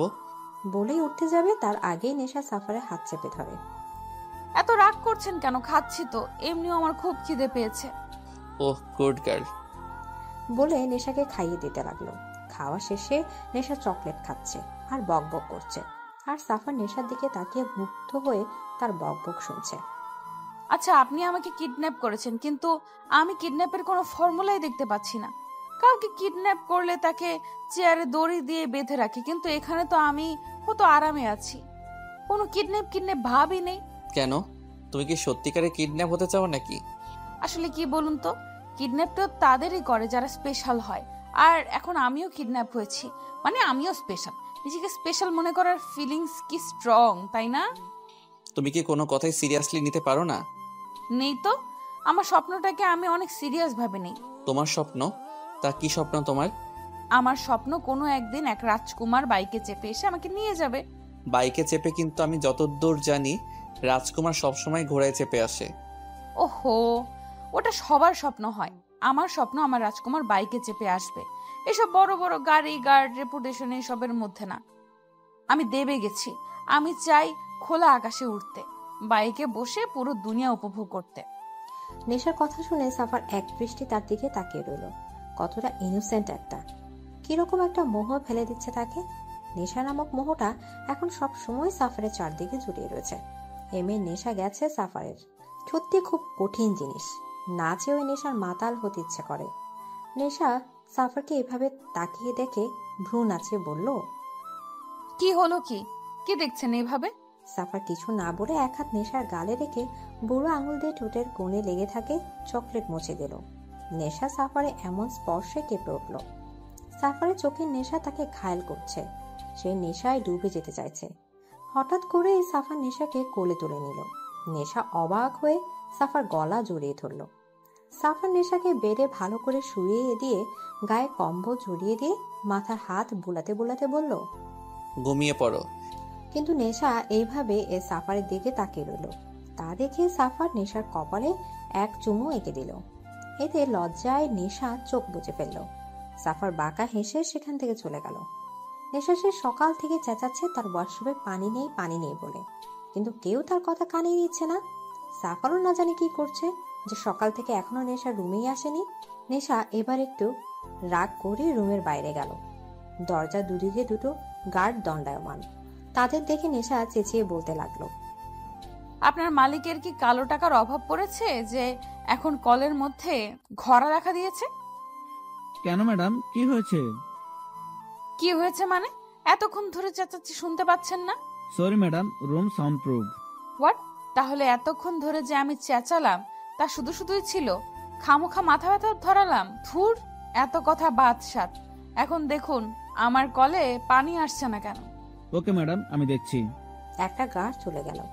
নেশা রুমে ঢোকার সময় পাশের রুমের দরজা খোলা দেখলো। ভেতরেও কেউ নেই মনে হচ্ছে। এই সুযোগে নেশা নিজের কাপড় নিয়ে পাশের রুমে চলে গেল। রুমে কেউ নেই। নেশা একটা স্বস্তির নিঃশ্বাস ফেলে ওয়াশরুমে ঢুকে পড়ল। দরজা নক করে সামনে তাকাতেই নেশার চোখ চড়ক গাছ। সামনে একজন দানব খালি গায়ে একটা প্যান্ট পরা অবস্থায় শাওয়ারে ভিজছে। সাফারে ভেজা খালি বুক দেখে নেশা স্তব্ধ। সাফারও কিছু অবাক হলো নেশাকে তার ওয়াশরুমে দেখে। ওয়াশরুমে ঢুকলে যে দরজায় লক করতে হয়, দরজা লক্ষ্য করে দিতে হয়, সেই ম্যানারও কি আপনার জানা নেই? জানি, কিন্তু ম্যানার ভুলে যাওয়ার ফল যে এতটা মধুর সেটা জানা ছিল না। মানে? এদিকে নেশা তাড়াতাড়ি বাইরে যাওয়ার জন্য দরজার লক খুলতে যাবে, তার আগে সাফার নেশার হাতে হ্যাঁচকা টান মেরে কোলে তুলে নিল। নেশা অবাক চোখে সাফারের দিকে তাকিয়ে রইল। সাফার নেশাকে শাওয়ারের নিচে এনে নামিয়ে দিল। নেশা মৃদু কণ্ঠে বলল, কি করছেন? ইস। নেশা ঠোঁটে আঙুল দিয়ে তাকে চুপ করিয়ে দিল। নেশার কোমর জড়িয়ে ধরে তাকে টেনে নিজের শরীরের সাথে মিশিয়ে নিল সাফার। নেশার গালে ল্যাপটা থাকা ভেজা চুল, গাল বেয়ে ছুঁয়ে পড়া মুষলধারার পানিগুলোর মাঝে সাফার ধীরে ধীরে ডুবছে। নেশার স্নিগ্ধ ঠোঁট বেয়ে যাওয়া পানিগুলো যেন সাফার খুব বেশি টানছে। কি আছে এই মেয়ের মধ্যে? কত মেয়ে তো তার আগে পিছে ঘুরলো, কত মেয়ে ওয়েস্টার্ন ড্রেস পরে তার আকর্ষণ পাওয়ার জন্য নুয়ে পড়েছিল, কিন্তু সাফার একবারের জন্য তাদের দিকে ফিরেও তাকায়নি। তারা কোনোভাবে সাফারকে তাদের মোহ ফেলতে পারেনি। কিন্তু এই মেয়ে, এই সাধারণ মেয়েটার মাঝে কি এমন আছে যাতে সাফার বারবার নেশাগ্রস্ত হচ্ছে, মাতাল হয়ে যাচ্ছে? মারাত্মক নেশা। সাফার খুঁজে পাচ্ছে এই মাতাল করা নেশাটা আসলে কি। সাফার নেশার গালে হাত রাখলো। নেশা কেঁপে উঠল। সাফারের এই মাতাল করা দৃষ্টি সে নিজেই মাতাল হয়ে যাচ্ছে। বুকে টিপ টিপ শব্দটা যেন গর্জন করছে। ডুবে যাচ্ছে সে সাফারের মাঝে। সাফার তার হাত ধীরে ধীরে নেশার কানের পেছনে এনে তার চুলের মাঝে ডুবিয়ে দিয়ে ধীরে ধীরে নেশার স্নিগ্ধ ঠোঁটের দিকে এগোতে লাগলো। নেশার শ্বাস ঘন এলো। কি হচ্ছে তার সাথে? সাফার তার ঠোঁটের কাছাকাছি আসতে সে মুখ ঘুরিয়ে নিল। সাফার থমকে গেল। আমার ঠান্ডা লাগছে। নেশার কথা শুনে সাফার নেশার থেকে দূরে গিয়ে অন্যদিকে ঘুরে দাঁড়ালো। নেশা সেখান থেকে চলে আসতে যাবে তার আগে সাফার নেশার হাত ধরে ফেলে। কোথায় যাচ্ছ? চোখ মুখ লাল করে বলল সাফার। আমার রুমে। সাফার নেশার হাতে হ্যাচকা টান মেরে নিজের কাছে এনে দাঁতে দাঁত চেপে বলল, ইডিয়েট, এই অবস্থায় বাইরে মেরে ফেলবো। এখানে চেঞ্জ করে নাও, আমি বাইরে ওয়েট করছি। বলে সাফার বাইরে বেরিয়ে গেল। নেশা তার যাওয়ার দিকে তাকিয়ে রইল। নেশা পুরো রুম পায়চারি করছে। আজ সারাদিন সাফার তার সাথে দেখা করতে আসেনি। গার্ড এসে খাবার দিয়ে গেছে। এত রাত হলো তবু একবারের জন্য এলো না। নেশা যেন সাফারকে দেখার জন্য পাগল হয়ে গেছে। আচ্ছা, সাফারের কি একবারের জন্য নেশাকে দেখার ইচ্ছে হচ্ছে না? কেন একবারও তাকে দেখতে এলো না? নেশা আর থাকতে না পেরে রুম থেকে বেরিয়ে গেল। গার্ডদের সাফারের কথা জিজ্ঞাসা করলে তারা নিচে যেতে বলে। নেশা ধীরে ধীরে ডাইনিং রুমের দিকে গেল। সেখানে গিয়ে যা দেখলো তাতে নেশা স্তব্ধ হয়ে গেল। সাফারের সামনে একজন ক্ষত বিক্ষত হয়ে পড়ে আছে, আর সাফারের হাতে থাকা গান দিয়ে এখনো ধোয়া বেরোচ্ছে। গার্ডরা এসে লাশটাকে নিয়ে চলে গেল। নেশা সেখানে দাঁড়িয়ে রইল। কিছুক্ষণ পর সাফার নিজের রুমে যাওয়ার জন্য উপরে আসতেই নেশাকে দেখে থমকে গেল, কিন্তু কিছু না বলে আবার হেঁটে নিজের রুমে চলে গেল। নেশা সাফারের পিছু পিছু যেতে লাগলো। কেন এইভাবে মানুষ মারেন আপনি? কি শান্তি পান এতে? প্লিজ এইসব খুন খারাপি বন্ধ করে দিন। এসব যে ঠিক নয়, এতে জীবনের ঝুঁকি থাকে। কেন এত রিস্ক নিয়ে এইসব কাজ করেন? প্লিজ এইসব কাজ ছেড়ে দিন। আর কিছু বলার আগে সাফার রেগে নেশাকে দেয়ালের সাথে শক্ত করে চেপে ধরল। দাঁতে দাঁত পিষে বলতে লাগলো, কোন অধিকারে আমাকে এসব বলছো তুমি? সেমি, কোন অধিকারে? সাফারের কথা শুনে নেশার চোখ ছলছল করে উঠল। বারবার ব্যথায় কুকুরে উঠছে সে। সত্যি তো, কোনো অধিকারে সে সাফারকে এসব কথা বলছে? সে না হয় সাফারকে ভালোবাসে, কিন্তু সাফার সে তো আর তাকে ভালোবাসে না। বাসলে হয়তো এইভাবে অধিকারের কথা বলতো না। নেশা ঠোঁট কাঁপিয়ে কাঁদতে কাঁদতে বলতে লাগলো, আসলে আম সরি। সত্যি তো আপনার উপর তো আমার কোনো অধিকার নেই। আমি কে আপনাকে এইসব কথা বলার? আর কখনো এমন হবে না। সরি। কথাটা শেষ হওয়ার আগে সাফার নেশার ঠোঁট দখল করে নিল।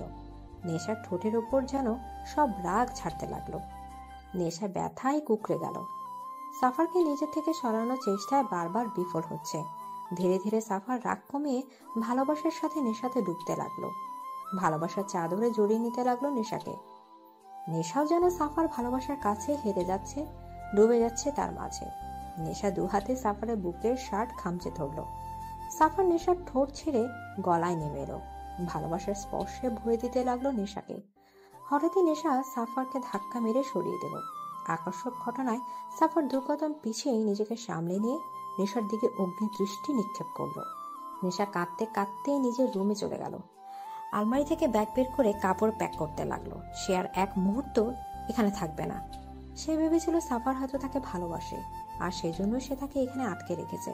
কিন্তু সে সম্পূর্ণ ভুল। যদি সাফার তাকে ভালোবাসতো তাহলে আজ এভাবে অধিকারের কথা বলতে পারতো না। সাফারের উপর যে তার কোনো অধিকার নেই তা খুব ভালো করে বুঝিয়ে গেল।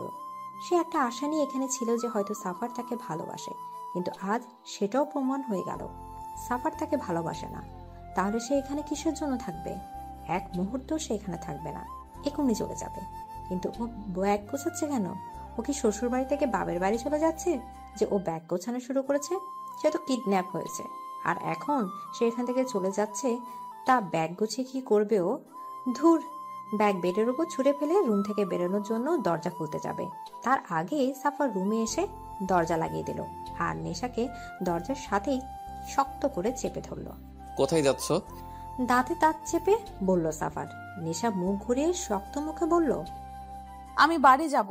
এখানে তোমাকে সুবিধে দিয়ে রেখেছি বলে ভেবো না যে যা খুশি তাই করতে পারবে। এখানে আমার ইচ্ছা ছাড়া তুমি এক পাও বাইরে বেরোতে পারবে না।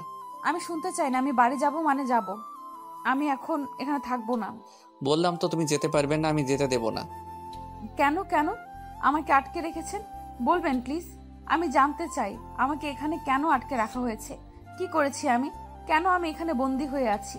কিছুক্ষণ আগেও ভেবেছিল হয়তো আপনার মনে আমার জন্য একটু হলেও ফিলিংস আছে। সেই ফিলিংসটার লোভেই তো এখানে ছিলাম। আপনার প্রতি সফট কর্নার ছিল বলেই কিডন্যাপ হওয়ার পরেও এখানে কত সহজভাবে থেকেছি আমি। কিন্তু এখন সবটা ক্লিয়ার হয়ে গেল। আমার অনুভূতিটাই তুচ্ছ ছিল। আমার আপনার কোনো অনুভূতি নেই।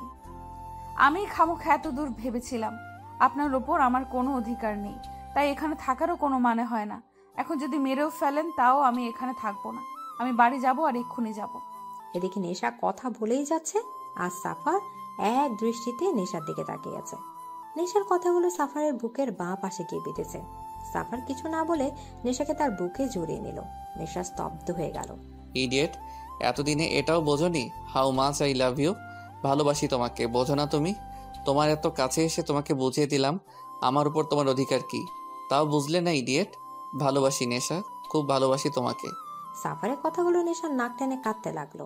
নেশাকে কাঁদতে দেখে সাফার তাকে ছেড়ে দু হাতে বাহু ধরে বলল, কি হলো, কাঁদছো কেন? আপনি আমাকে ভালোবাসেন না, একদমই ভালোবাসেন না।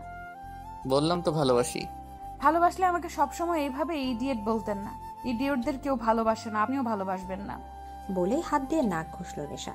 নেশার কথা শুনে সাফার বাঁকা হেসে তাকে আবার জড়িয়ে ধরল। তুমি ইডিয়েট, অনেক বড় ইডিয়েট, কিন্তু ইডিয়েট হলেও তুমি শুধুই আমার। আমি আমার এই ইডিয়েটকেই ভালোবাসি। আমার এই ইডিয়েটকে চাই, বুঝেছো? সাফারের কথা শুনে নেশা ফিক করে হেসে সোফার পেছন থেকে জড়িয়ে ধরল। সাফার আরো শক্ত করে নেশাকে জড়িয়ে ধরল। কতদিন ধরে এদিন অপেক্ষা ছিল সাফার। নেশাকে বুকে নেওয়ার লোকটা সেই প্রথম রাতেই হয়েছিল, যেদিন সে গাড়িতে তার বুকের মাঝে ঘুমিয়েছিল। সেই থেকে সাফার বারবার তার বুকে শুধু নেশাকে চেয়েছে। আজ তাকে নিজের বুকে পেয়ে যেন সাফারের বুকের শান্তি হিমেল বাতাস বয়ে গেল। কখনো সে নেশাকে তার থেকে দূরে যেতে দেবে না, কখনো না। এভাবে বুকে জড়িয়ে ধরে রাখবে। এদিকে পরদিন সাফার আর নেশা দুজনে একসাথে খুনসুটিতে কাটিয়ে দিল। নেশা আজ সাফারকে বাইরে যেতে দেয়নি। সারাদিন বকবক করে সাফারের কান পাকিয়ে ফেলেছে। মাঝে মাঝে সাফার ধমক দিয়ে তাকে থামিয়ে দিলেও তা শুধু ক্ষণিকের জন্যই, কিছুক্ষণ পর আবার শুরু হয়ে যায়। রাতে সাফার খাবার আনতে বাইরে যায়। খাবার নিয়ে রুমে আসতে সাফার থ হয়ে দাঁড়িয়েছে। নেশা একটা লাল ব্লাউজ আর পেটিকোট পরে সেই লাল শাড়িটা নিজের শরীরে শুধু প্যাঁচাচ্ছে। সাফারকে দেখে নেশা শাড়ি নিজের শরীর থেকে নিল। এই, আপনাকে কতবার বলেছি আমার রুমে নক করে আসবেন? নেশার কথা শুনে সাফারের রাগ মাথায় চড়ল। আমি আমার বাড়িতে কোথায় নক করে যাব কোথায় না তা তোমাকে বলতে হবে না। আর তুমি এখন শাড়ি পরছো কেন? বাইরে যাব তাই। বাইরে যাবে মানে? অত কথা বাদ দিন, আর আপনি বাইরে যান, আমি শাড়ি পরবো। সাফার কিছু না বলে হাত থেকে ট্রেটা টেবিলে রেখে নেশার দিকে এগিয়ে গেল। কি হলো, আপনাকে বাইরে যেতে বললাম আর আপনি এগিয়ে আসছেন কেন? নেশার ঠোঁটে আঙুল রেখে তাকে চুপ করিয়ে দিয়ে তার হাত থেকে আঁচল টেনে নিল। নেশা দু হাতে নিজেকে ঢাকার চেষ্টায় ব্যস্ত হয়ে পড়ল। সাফা সেদিকে কোনো খেয়াল না করে নেশাকে শাড়ি পরাতে লাগলো। শাড়ি পরানোর সময় অনেকবার সাফারের হাত নেশার শরীর ছুঁয়ে যাচ্ছে, যাতে নেশা বারবার কেঁপে উঠছে। সাফার কুচিয়ে করে নেশার কোমরে খুশি দিল। নেশার সাদা পিঠের মাঝখানে থাকা নাভিটা সাফারকে খুব বেশি টানছে। নিজেকে আটকে রাখতে না পেরে সাফা নেশার নাভির ওপর ঠোঁট বসালো। নেশার দম বন্ধ এলো। প্রায় অনেকক্ষণ পর সাফা নেশাকে শাড়িটা পরিয়ে দূরে গিয়ে নেশাকে দেখতে লাগলো। নেশা কোমরে হাত দিয়ে ছোট ছোট চোখে সাফারকে দেখতে লাগলো। সাফার নেশার এই দৃষ্টি দেখে বলল, কি হলো, এভাবে কি দেখছো? এদিকে নেশা সাফারের কথা শুনে তার দিকে তেড়ে গেল। এই, সত্যি করে বলুন, এর আগে কয়টা মেয়েকে আপনি শাড়ি পরিয়েছেন? মানে কি? মানে কি মানে? আপনি এত সুন্দর করে শাড়ি পরানো কোথা থেকে শিখলেন? নিশ্চয়ই এর আগে কোনো মেয়েকে এভাবে শাড়ি পরিয়েছেন। আমি কোনো মেয়েকে কেন শাড়ি পরাতে যাব? যে কারণে আমাকে পরালেন। তোমার সাথে অন্য কারো তুলনা তুমি কেন করছো? করতে হচ্ছে। আপনি বলুন, আপনি সুন্দর করে শাড়ি পরানো কোথায় শিখলেন? আমি জানতাম তুমি শাড়ি পরতে পারো না, তাই শাড়িটা যখন তুমি পরবে তখন যে তোমাকে হেল্প করতে হবে তা আমি খুব ভালো করেই জানতাম, তাই ইন্টারনেটে আগে থেকে শিখে রেখেছি। সত্যি তো? ও সরি। সাফার এবার রাগে চোখে নেশার দিকে তাকালো। এই প্রথম ও কাউকে কৈফিয়ত দিল, আর প্রথমবার কাউকে ভয়ও পেল। সাফার নেশা রাস্তার ধার ঘেঁষে হাঁটছে। সাফার বারণ করার পরও নেশা কোনো বাধা মানেনি। তার নাকি ঘরের মধ্যে বসে থাকতে থাকতে দম বন্ধ হয়ে আসছে। সে আজ বাইরে পরিবেশ অনুভব করবে। তাই না চাওয়া সত্ত্বেও সাফারকে নেশাকে সাথে নিয়ে বেরোতে হলো। নেশা আইসক্রিম খাচ্ছে আর বকবক করছে। সাফার চুপচাপ তার কথা শুনছে। নেশার বকবকানি গুলোই ও নেশায় পড়ে গেছে সাফার। সে খুব ভালো করে বুঝে গেছে নেশা ছাড়া সে আর কিচ্ছু নয়। নেশাই তার সবকিছু। নেশাকে ছাড়া সে এক মুহূর্ত থাকতে পারবে না। নেশার নিঃশ্বাসের শব্দ না শুনতে তার শ্বাস নেওয়া কঠিন হয়ে পড়ে। মারাত্মকভাবে নেশায় পড়ে গেছে। এই নেশা থেকে বেরোনো সাফারের সাধ্য নেই, আর সে কখনোই নেশা থেকে বেরোতেও চায় না। সাফার নেশার দিকে তাকিয়ে এসবই ভাবছিল। তখন কিছু গার্ড এসে তাদের দুজনকে ঘিরে ধরলো। সাফার নেশা অবাক হয়ে সে গার্ডসের দিকে তাকিয়ে আছে। সাফার তাদের দেখে দাঁতে দাঁত চেপে এক হাতে শক্ত করে নেশার হাত ধরলো, যেন ছেড়ে দিলে নেশা তার হাতে হারিয়ে যাবে। তখনই তাদের সামনে এসে দাঁড়ালো সম্রাট।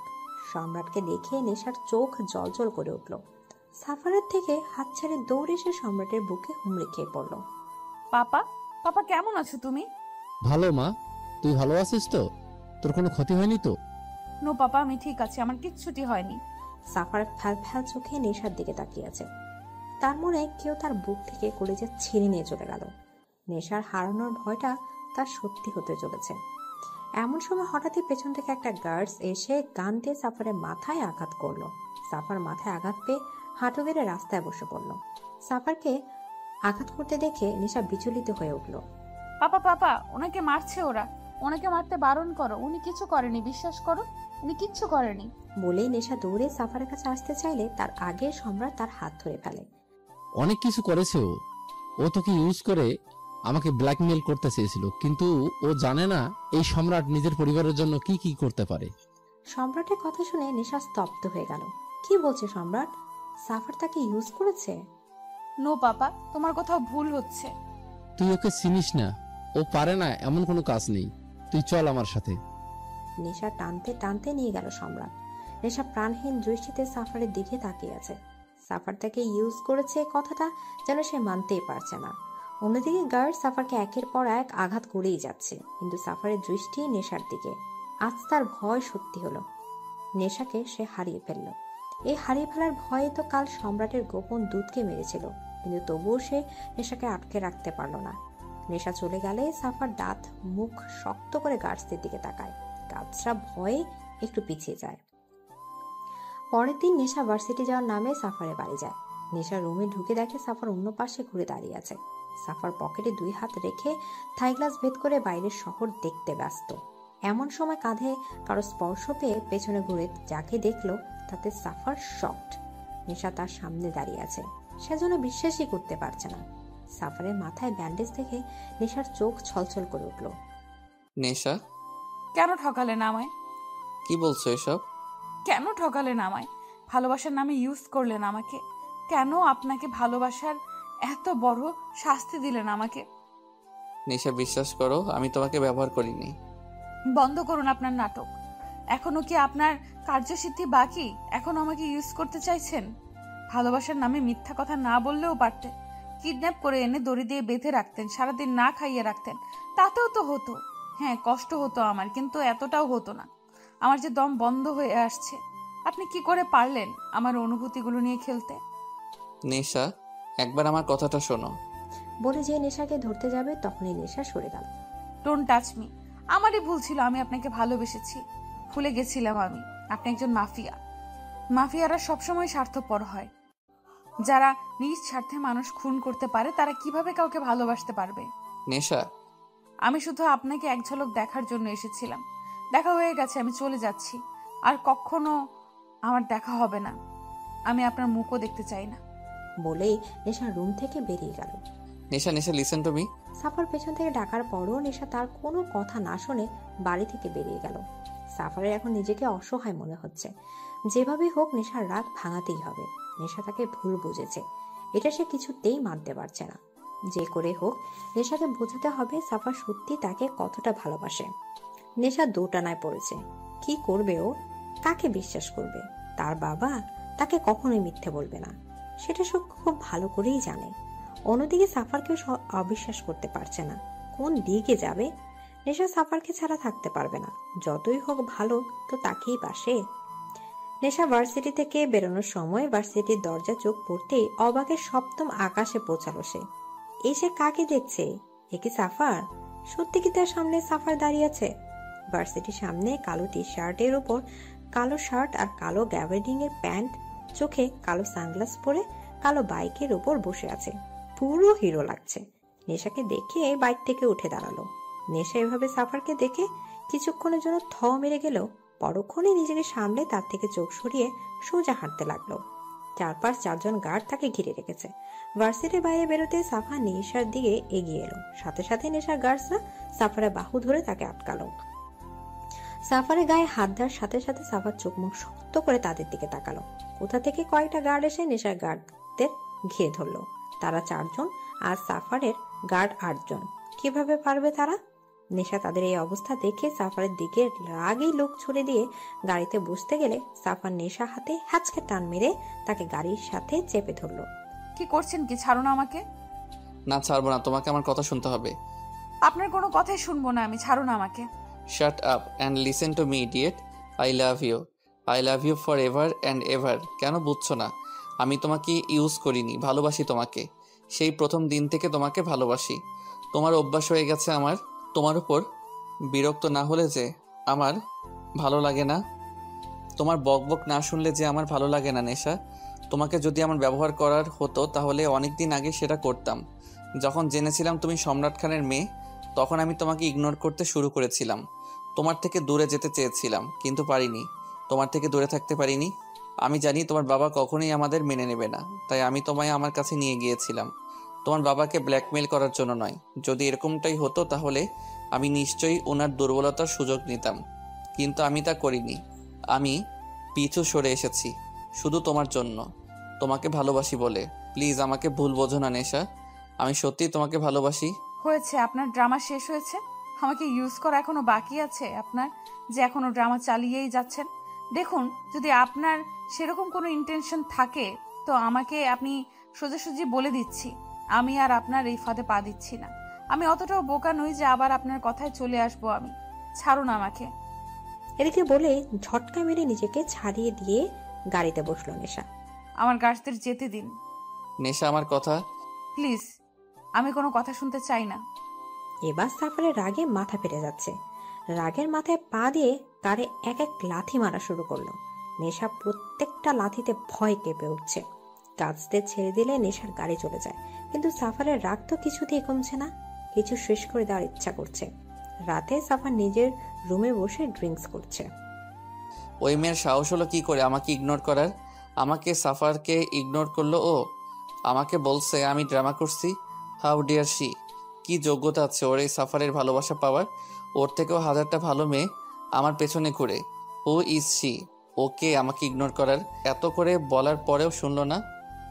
ওকে শুনতে হবে না। এই সাফার কারো পরোয়া করে না। ওর মতো তুচ্ছ মেয়ে আমি কেন কষ্ট পাবো? ওর থেকে 1000 গুণে ভালো মেয়ে আমার কাছে আসার জন্য মরে যাচ্ছে। আমি কিনা তাকে মানানোর জন্য গেলাম। This is too much. আর কখনো ওই মেয়ের কথা ভাববো না আমি। চলে গিয়েছে তো কি হয়েছে? এই সাফারে কারো পরোয়া করে না। আর কখনো যাব না ওর কাছে, কখনো। ইডিয়েট একটা। পরের দিন বিকেলে নেশার বাড়ির সামনে সাফার বাইক নিয়ে দাঁড়িয়ে আছে। নেশা আজ ভার্সিটি যায়নি, যার কারণে তাকে বাড়িতে আসতে হলো। সে কখন থেকে বসে আছে সাফার, কিন্তু নেশার টিকিটেরও দেখা মিলছে না। ও এক দৃষ্টিতে নেশার রুমের বারান্দার দিকে তাকিয়ে আছে। এমন সময় নেশা 2 হাত উপরে করে হামি নিতে নিতে বারান্দা এলো। নেশাকে দেখে সাফার অটোমেটিক দাঁড়িয়ে পড়লো। বুকের ভেতর থকথক আওয়াজ শুরু হলো। একটা pink colour ladies T shirt আর পায়জামা পরা চুলগুলো এলোমেলো ঘুম ঘুম চোখে ছোট বাচ্চাদের মতো বারান্দায় এসে দাঁড়ালো। নেশার এই কিউটনেস যে সাফারকে ঘায়াল করছে সেদিকে তার খেয়ালই নেই। নেশা বারান্দার রেলিং এ হাত রেখে চারদিক দেখতে দেখতে হঠাৎই সাফারের দিকে চোখ গেল। সাফারকে দেখে নেশা ভূত দেখার মতো চমকে উঠে দূর দূর করে সোজা রুমে চলে যায়। এসে কাকে দেখলো? স্বপ্ন দেখছে না তো? সাফার তাদের বাড়ির সামনে। ও গড! একবার যদি তাকে নেশার বাবা দেখে ফেলে, লঙ্কা কাণ্ড বেঁধে যাবে। এখন সে কি করবে? এক হাত কোমরে আর হাতের আঙুল দাঁত দিয়ে কামড়ে ধরে রুমের মধ্যে পায়চারি করছে নেশা। চিন্তায় সে মরে যাচ্ছে। এদিকে সাফার বিরক্তির চরম পর্যায়ে পৌঁছে গেছে। Such a idiot girl. এইভাবে ভেতরে যাওয়ার কি মানে? একটু যে মন ভরে দেখবো তাতেও এই মেয়েটার প্রবলেম। একে নিয়ে যে কি করব? সাফার পকেট থেকে ফোন বের করে নেশাকে ফোন দিল। নেশা পায়চারি করছিল, এমন সময় ফোন বেজে ওঠে। সাথে সাথে নেশা চমকে ওঠে। উফ, এই ফোনটাও এখন নেশাকে ভয় দেখানো শুরু করলো। ফোন হাতে নিয়ে দেখে আননোন নাম্বার। নেশা প্রচন্ড বিরক্তির সাথে ফোন রিসিভ করলো। ফোন কানে দেওয়ার সাথে সাথে বকুনির বর্ষণ বয়ে এলো কানে। এই মেয়ে, তোমার প্রবলেম কি? ভেতরে চলে গেলে কেন? ইডিয়েট মেয়ে একটা, ভেতরে চলে গিয়ে কি বোঝাতে চাইছো? যে তুমি খুব ইন্টেলিজেন্ট আর আমি অ্যাজ এ ফুল এখানে দাঁড়িয়ে আছি তোমাকে দেখার জন্য? চুপচাপ কোনো কথা না বলে এক্ষুনি বারান্দায় এসো।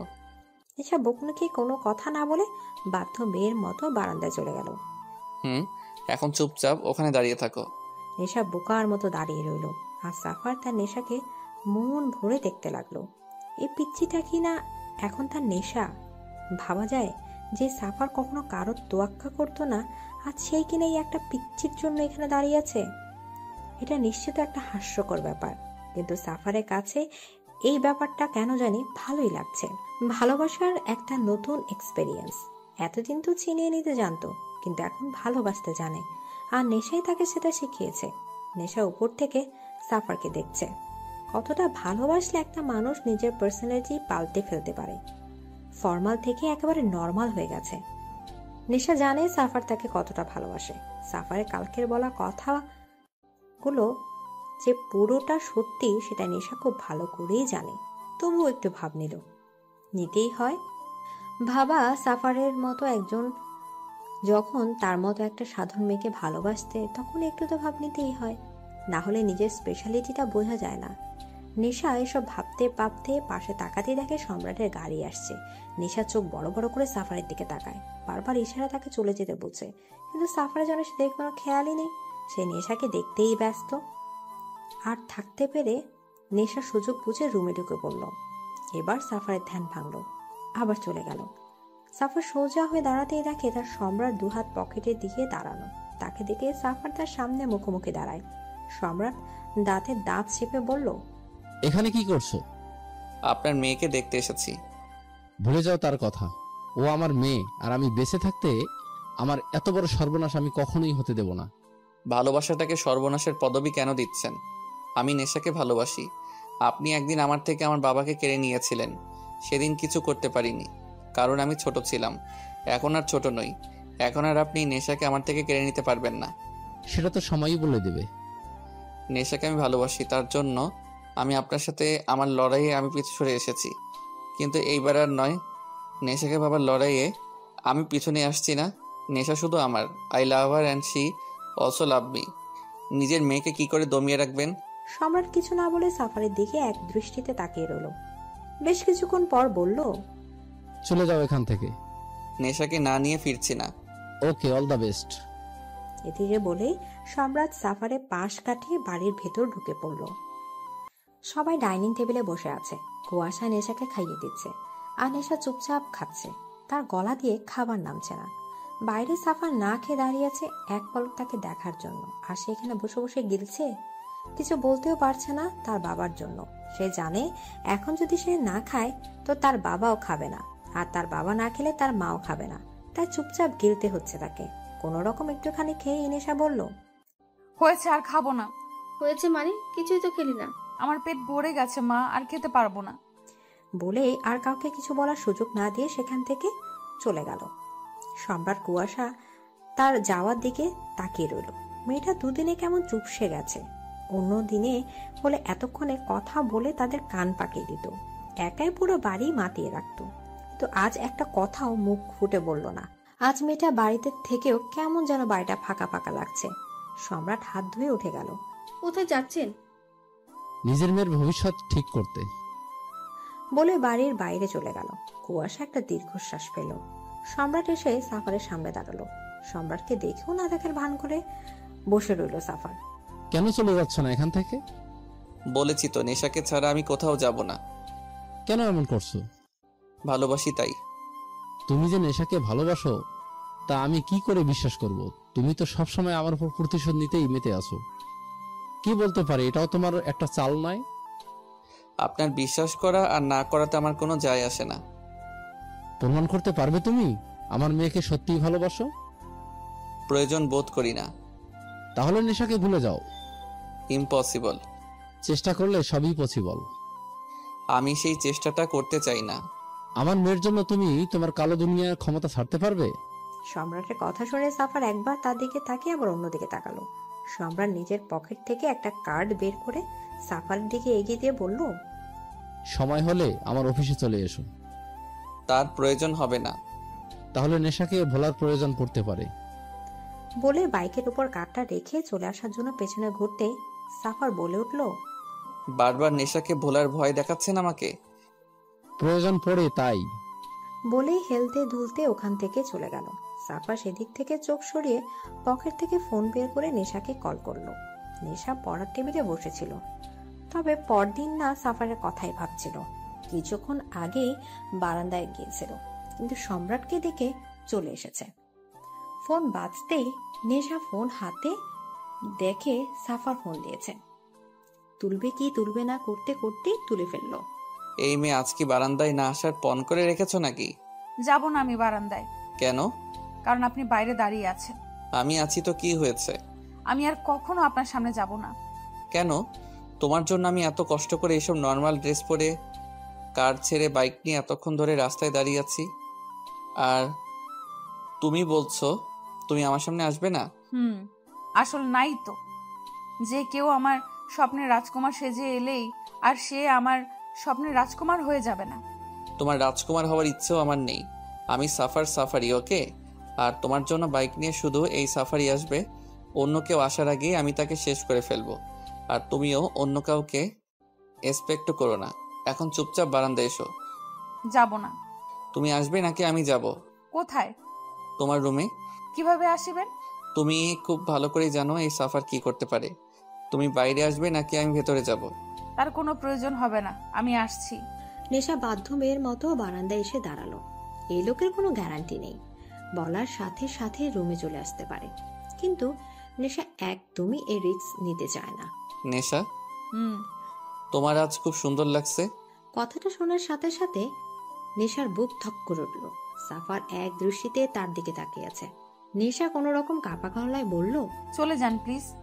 এই দূরত্বটা সহ্য হচ্ছে না নেশা, তোমার অভ্যাস হয়ে গেছে আমার। নেশা চুপ করে সাফারের কথা শুনছে। খুব তাড়াতাড়ি তোমায় নিজের করে আনবো, আই প্রমিস ইউ। বলে ফোন রেখে দিল সাফার। নেশার থাকতে না পেরে রুমে চলে গেল। তার খুব কান্না পাচ্ছে। সাফারের প্রত্যেকটা কথায় মায়া জড়ানো আছে, যা তাকে সাফারের কাছে ভীষণ ভাবে টানছে। সাফারও চুপচাপ বাইক স্টার্ট দিয়ে সেখান থেকে চলে গেল। কিছুদিন পর সাফার সম্রাটের অফিসে এসে হাজির হলো।